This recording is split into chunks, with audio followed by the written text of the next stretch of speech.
She wanted the perfect dress. We all have been there, right? Young and finally being given the opportunity to spread our proverbial wings in society. But what if that opportunity cost more than you bargained for? For Louisa, it was exactly this experience that motivated the purchase of a thrifted dress in 1884 from a local secondhand store. The blue silk garment was everything a middle-class girl of the era could hope for, and at a price that was almost too good to be true. But it's not the party that made her regret her choice. No, it was what happened afterwards. You see, shortly after the purchase from that secondhand store, it closed due to a smallpox outbreak. As for Louisa, well, she seemed to be affected worst of all, nearly costing her her life. This story, titled Blue Silk, published in the New England Quarterly in the Evening Post on May 3rd, 1884, gave light to a social standard and superstition of the time. Luckily, Louisa and her story were just that, a story.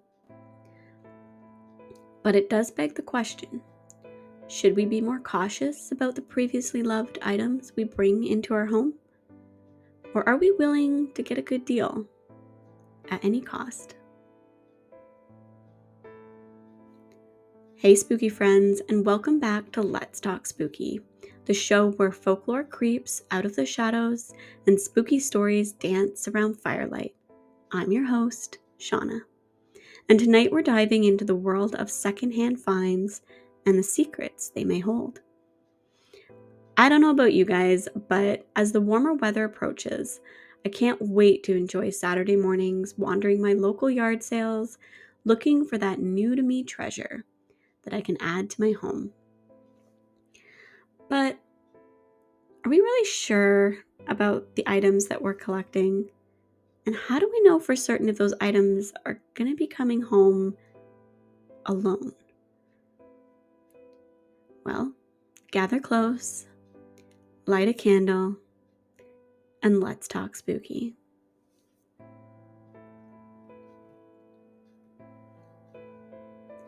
The idea of thrifting or donating one's goods to acquire something new to you is a relatively recent innovation, taking even more popularity since the introduction of social media.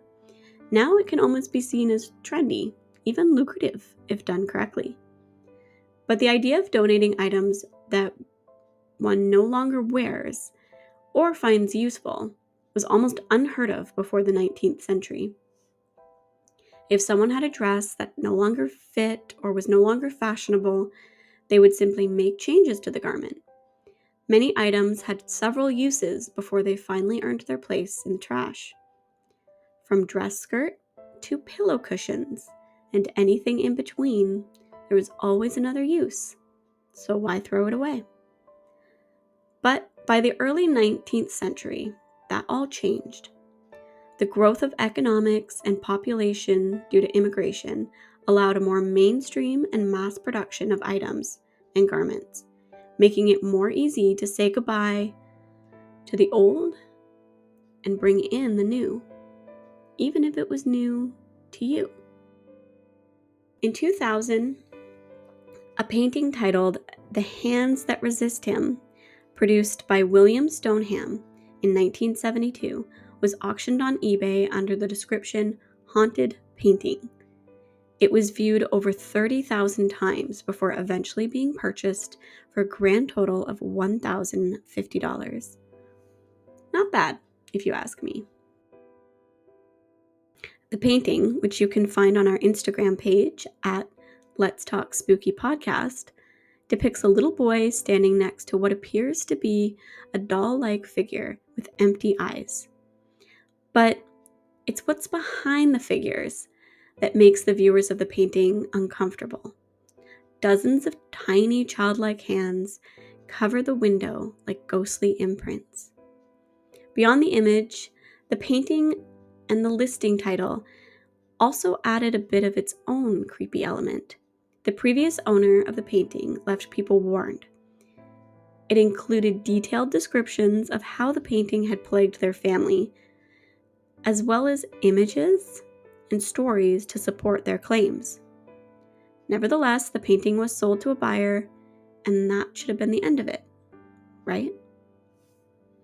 Well, no. Shortly after the purchase, the new owner of the painting posted on social media, quote, "We received the painting and we thought it was a really good art. At the time we wondered a little why a seemingly perfect fine painting would be discarded like that. Well, today we don't. One morning, our 4.5-year-old daughter claimed that the children in the painting were fighting and coming into the room during the night. Having kids myself, I know that 100% of me would not want to hear that in the middle of the night. No, thank you."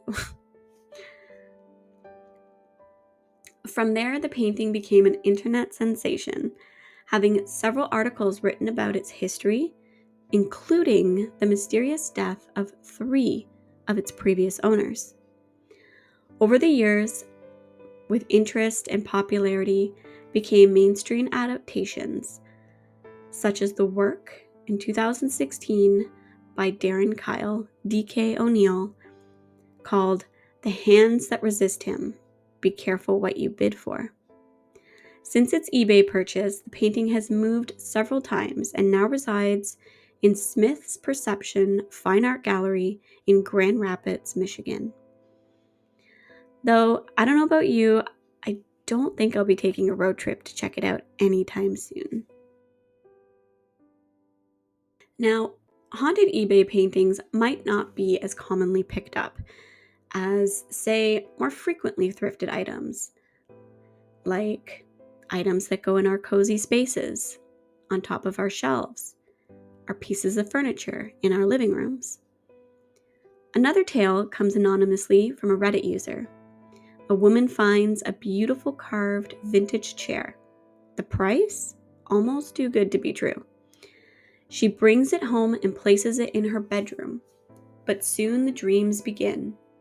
The dreams of a man, not someone she knows, just standing by the chair, watching, waiting. She wakes up feeling like she's not alone, and the sense of dread doesn't go away. And neither does the man in her dreams. Eventually, she redonates the chair to the same thrift store she had purchased it from. So if you're in a thrift store near you and you see a velvet-lined wooden chair with claw feet, maybe keep walking. Just a thought. So these stories aren't just spooky anecdotes. They tap into something much deeper, the belief that objects can carry energy. It's called emotional residue. The idea that strong emotions, especially trauma or loss, can imprint on physical items. Whether it's an old mirror or a wedding dress, these things hold memories, and sometimes they might hold even more than that.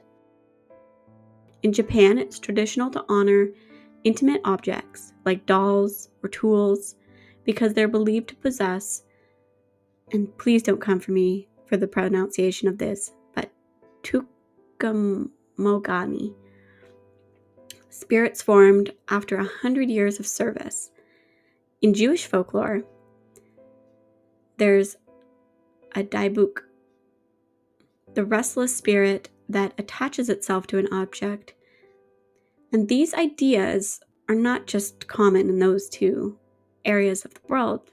They can actually be seen quite frequently across a number of cultures. Spirits don't just haunt houses, apparently. They can haunt things as well. So, what if you're out thrifting and you see a beautiful mirror or you see a piece of furniture that you want to take home? What are some ways that you can avoid bringing a new ghost alongside with that vintage candle holder? Well, some lighthearted options And do please pick the option that works best for you. Don't take my word for it. Trust your gut. If something gives you the creeps, probably just leave it behind. The bargain is not worth the haunting. Cleanse your finds when you bring them home. Burn sage, sprinkle salt, use Florida water. Even candle is a good vibe trick. Set intentions before you bring it inside.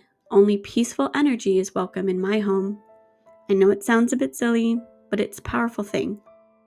Watch for changes, mood shifts, tech glitches, cold spots. If weird stuff starts happening, well, it might be time to send that thrifted good back to the thrift store. And always have a backup plan. Know where your local destinations for donations are, just in case. But for the most part, I'm sure the items that you'll find at the thrift store or your garage sales will likely come ghost-free. Thank you for joining me on today's spooky stroll through the secondhand shadows. If you have your own haunted thrift story, I need to hear it. Send your spooky stories or episode recommendations to letstalkspookypodcast@gmail.com or follow us on Instagram at Let's Talk Spooky Podcast. If you enjoyed this episode and want to hear more, remember to like and follow anywhere you listen to your podcast. So if you plan to visit a thrift store soon, shop smart, sage often, and remember, sometimes it's not what you bring home, it's who or what comes with it. Until next time, stay spooky, friends. This episode was written, researched, and produced by me, Shauna. All research and sources can be found in the show notes.